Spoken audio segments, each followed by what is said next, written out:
And now we come to one of the most mysterious characters in the history of jazz, Mr. Charles Buddy Bolden. You know, he was known to have a big, loud sound.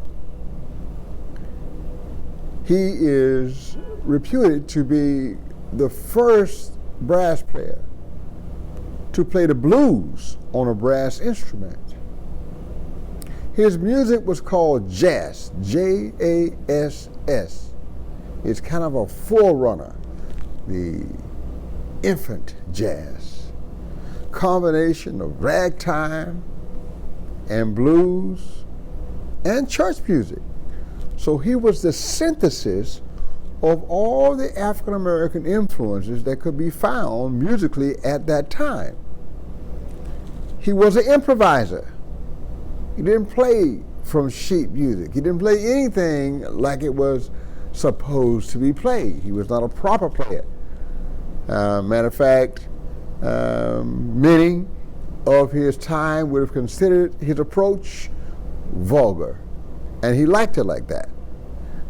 He had a supporting cast that was also improvisers, so that wherever he went, they could follow him because they all had impeccable technique and impeccable ears. They could hear where he was going and follow him wherever his mind and heart led him. He is the first king of the trumpet. One of his bass players remembers making phonographic recording, the cylinder types, at some point in his career, but for some reason those recordings did not survive. And so we have to look to Freddie Keppert, who followed him as king, Freddie Keppert, to get the best imitation of what Buddy Bolden would have sounded like. It is also interesting to note that it was only that one cylinder recording, because Buddy Bolden was very afraid that if he were to record, that his music might be stolen and it would be used by someone else to gain fame, and he would be cast to the side. Well, Buddy Bolden was doing his thing in the early 1900s and the late 1800s. And the first jazz recording was not made until 1917 by a group called the Original Dixieland Jazz Band. It was an all-white group. And they were clearly copying what they had been listening to for 20 years, coming out of Storyville, which incidentally closed in 1917, from Buddy Bolden through Joe Oliver and all of that. But not to digress. Buddy Bolden was a tremendous player. He's considered the father of jazz.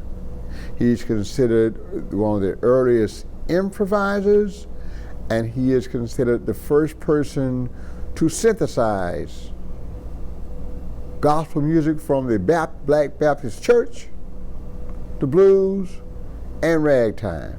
His music was bodacious. It was loud. It was rhythmic. It was exciting. And to some, it was vulgar because it made you want to shake your butt. And there were some people who didn't think that was the proper thing to do.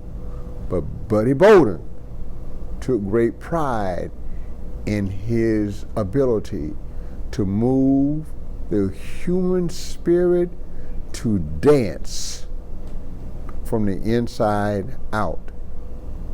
We don't have any recordings of him, but his spirit is a spirit of jazz today. So everything that we love about this great music, we really owe to Buddy Bolden. There's a movie that is available that you really need to see. It is called Bolden. It's done with the assistance of Wynton Marsalis, and it is a musical and visual masterpiece. So if you really want to dig deeper into this period of time and into the life of this wonderful genius, I recommend it quite highly.